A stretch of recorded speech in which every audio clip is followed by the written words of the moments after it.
This is Susan Wilbanks with blendedinsight.com. I am a holistic and integrative healing arts practitioner, an intuitive, and an energy healer. In this podcast, I share tips, tools, and suggestions that have helped me along my path in hopes of inspiring and helping you along yours. Let's get started with today's podcast topic. Hey, welcome back to another podcast. How did you do with the peak of the Lionsgate portal and the Aquarius full moon? We are still in the energy of all of these cosmic changes. We're also entering into the integration phase right after the Lionsgate portal, which officially closes on the 12th. And I've talked about before, the full moon energy is still active, usually 3 days before and 3 days after. So we're still in it, but as we go into the next week, we'll be integrating. So what I wanted to share today is noticing what's falling away, some grounding practices to help you integrate all the shifts that we've been feeling and going through for this year, redefining relationships to align with who you're becoming, and how cultivating inner peace and emotional independence can be that catalyst that shifts everything. And what I mean by integration is noticing. It's not so much about forcing, it's about noticing. Notice what's shifting inside of you. Notice what's shifting around you. And notice what feels like it's ready to be released. Even if you didn't do any rituals, even if you weren't aware of it, and you just randomly popped on this podcast today, you might notice as we're talking about it, something that's shifting. It could be around you. It could be inside you, things that are naturally falling away, which is a huge theme for this whole year. Maybe it's an old pattern. Maybe it's an old energy. Maybe it's an old relationship that's loosening its grip. This year has been one of the most transformational years I've ever had. It's been about releasing old ancestral patterns in a big way, relationships that were on autopilot, things I was just tolerating because they were familiar, came up to be cleared, things that were draining me. All of a sudden, I realized, hold on a minute, this is costing me so much energy. This August feels so different from even last August. Last summer, I was more social, more outward, and this year I've needed so much more space and more quiet and more connection with the land and with the people who are refining themselves and walking a path of transformation. I don't know if you've all studied human design, but in human design, I'm a projector. And if you know anything about human design, we need a lot of space, personal space. We're guides and leaders, but we recharge alone. And I've realized how deeply I need that space to integrate, to feel whole, and to stay aligned. I've also leaned into relationships that truly feed me. I've reached a point where I can only be close to people who are walking a path of transformation and service. Not because I'm better, it's just we're in different places and our values and what we're here to do are in alignment. And I've learned that if I keep relationships with people who are stuck in old stories or who are transactional givers, it just drains me. The Bible says iron sharpens iron, and I need people who are expanding and giving. So what I wanted to ask you is, if you look at your life right now, what is naturally falling away? And you could even scroll through your phone memories. I do this sometimes, or look at my calendar last year or even the year before, and then this year, and look at what feels different or where I am on the path now as opposed to 1 or 2 years ago. The other thing is dynamics that feel draining and dynamics that feel peaceful, because we are transforming, we're changing. I've also been refining. One of the epiphanies that I had is that I don't know anyone who has a relationship that I would want. I really don't. And I started feeling into it, and I know that I am out front. I've always been out front. I am an Aquarius. My sun sign is Aquarius. So we tend to be the innovators and the humanitarians and all those things. Although if you start studying esoteric astrology, your sun sign is really not that big of a factor. In any case, I've learned that for me, I need someone who can grow alongside me, walk beside me without draining and entangling me. I don't know about you all, but when I'm in quiet places, this is when my crown is open. I've meditated in the morning and done all my practices, and I go out into the yard. This is when I start getting ministered to by my higher self. I say ministered to in the spiritual world, but they say, oh, I've gotten a download. It doesn't matter what you call it. I start observing these paradigm shifts that start coming in for me about what is true for me.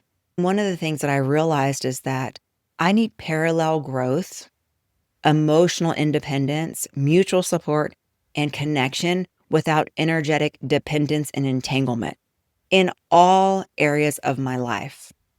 I need someone whose journey runs parallel to mine without leaning on my energy to sustain them. And that has been the issue in all of my previous romantic relationships. And it has also been an issue with close relationships that become leeches. I tolerate it for as long as I can until it becomes to where I just can't do it anymore. I need dynamics that feel expansive and life-giving for where I am in my journey.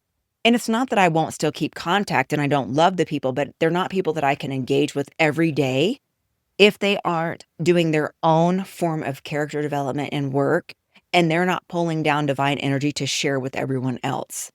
I have outgrown those dynamics because they are so cut off from the true source.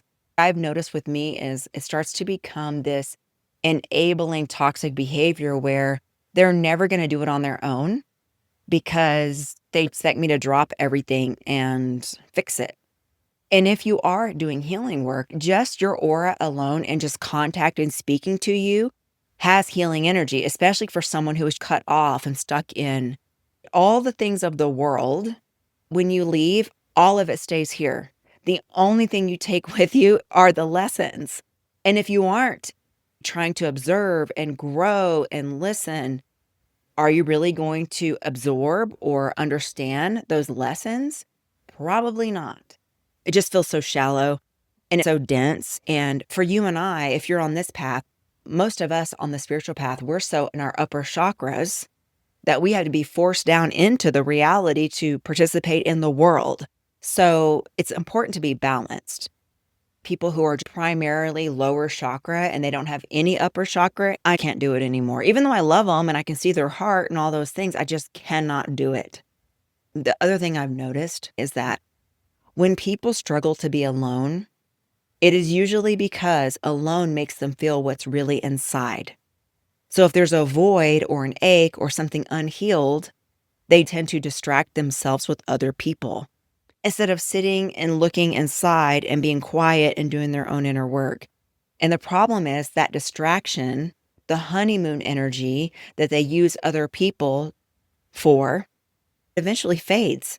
And then that inner work that hasn't been done starts to creep up and the same emptiness creeps back in.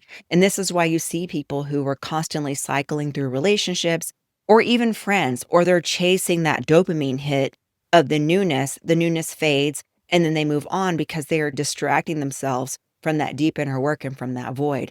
Other people cannot fill a void within you. When you cultivate peace within yourself and you learn to enjoy your own company, you become the most powerful, peaceful person because it's never about being in a relationship. It's about not needing one to feel whole. Peace is cultivated. No one can give that to you. You can have everything you ever wanted. And if your mind is filled with stories of lack, comparison, fear, peace is going to slip through your fingers. I have met people that have all the things. They've got lots of money. They have all the beautiful things. They're attractive people. And inside they're miserable. They're struggling with anxiety. They have all these stress-induced health issues. Everyone has something they're working through.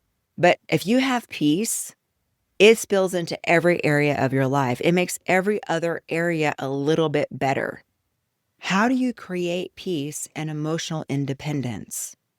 This is the way that I have done this. First, intentional solo time. This is how you learn to enjoy your own company. 15 minutes of silence, walking outside, doing something that you enjoy doing by yourself. Recognizing peace comes when we stop distracting ourselves from our own inner voice. Listen to it. Listen to your inner voice and spend time with it. Start treating yourself like you would treat somebody else. What I mean is, if you sit with your thoughts and you are racing and telling yourself how horrible you are or all the bad things are going to happen, if a friend was doing that to you, what would you say? When you start noticing it inside your own mind, talk to yourself in the same way that you would talk to a friend. this is how you have the realization that you are the I. You create those thoughts and you can change those thoughts. You're the only thinker in your mind. You're the one that's doing it to yourself. So when you challenge it, you interrupt the pattern and you start to shift it. This is something that I did for myself in my 30s when I really got on the healing path, and it helped me tremendously. Also realizing that peace is something that we cultivate daily. It's not a gift that someone else gives you. Peace is what you tell yourself, how you react. It's practices that you do to give yourself that inner sanctuary. It can be morning journaling. It can be affirmations in the morning. For me, it's meditation. It's slow, conscious breaths to anchor my nervous system and to give myself the things that feed me. It can also be self-care practices. Sometimes it might be taking a bath, doing a salt scrub, simple things that you know make you feel better and full and supported. Those are the things that you can start integrating every single day. The other thing that is really simple is gratitude. And we're in the month of August. We have 31 days of gratitude. I shared it last week. I'll put the link in the show notes below again. But if you can list 3 things that you are genuinely grateful for, you genuinely appreciate them in your current life, it does build inner contentment. And I will say for me, I am the happiest and most peaceful and most full right now in this moment than I have ever been. I love where I live. I love my neighbors. I have an amazing relationship with my friends, with my family, with my daughter, everyone I work with. I am so blessed. I love you all, my community. I love my clients. I love that I have the ability to help others. I love seeing people transform. I have aches and pains and struggles just like everyone else. But I know that it's going to pass because that's the way that life is. There's ebbs and flows. And right now I have so much expansion and peace in my life. And when we talk about emotional independence, when you feel yourself wanting to grab onto someone else or do an activity that distracts you, before you do it, and this goes back to mindfulness, is just asking yourself, what am I feeling and what do I need? It is mindfully practicing self-soothing behaviors. When you start to self-soothe and become conscious and go within to figure out, hold on a minute, what am I avoiding? What's going on here? It reduces your reliance on other people to fill an inner void. They cannot fill the void. The payoff is short-lived.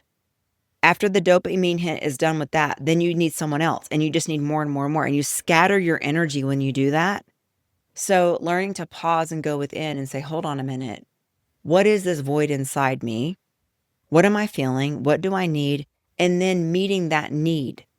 And if it's something where you feel like you're needing something else or you're being dependent, getting to the root of what is that dependency, where is it coming from, and how can I challenge and heal that?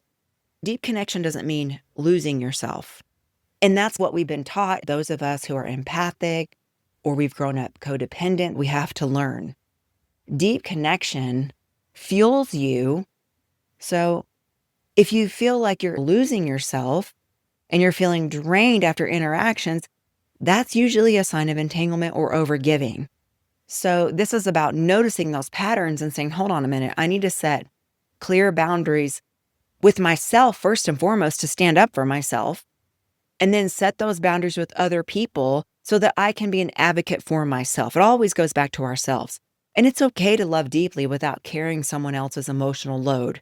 Because what I notice is there's a pattern of trying to prove worth through overgiving or fixing, which then becomes this codependent, exhausting exchange that in the end doesn't work because one partner that's overgiving gets sick or bitter, and the whole thing is just a mess. And it can be avoided if we just learn how to go within, set boundaries, and be a healthy, whole person and align with people who are also healthy and whole and are willing to do their own work.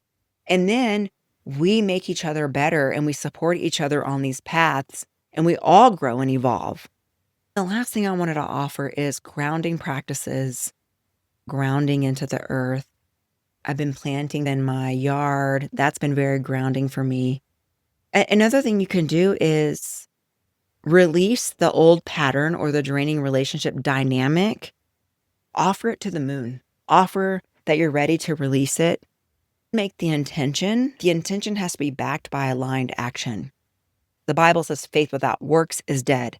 So make the declaration, but then do something about it. And how do we do something about it? Take an aligned action step. We all know what we need to be doing.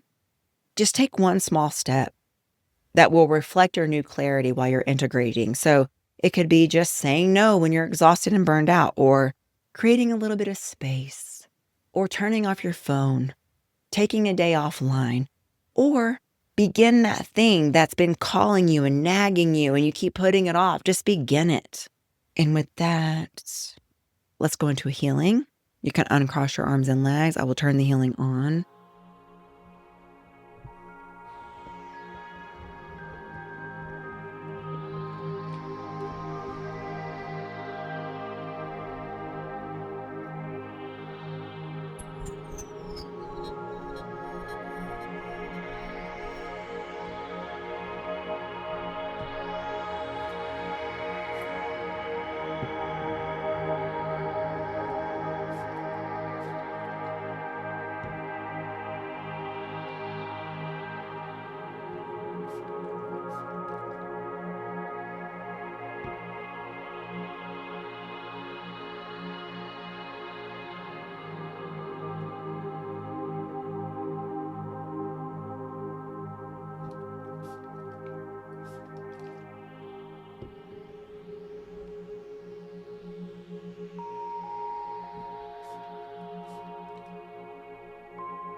And what I wanted to offer you as we close is, what would peace look like right now if you choose to cultivate it from within?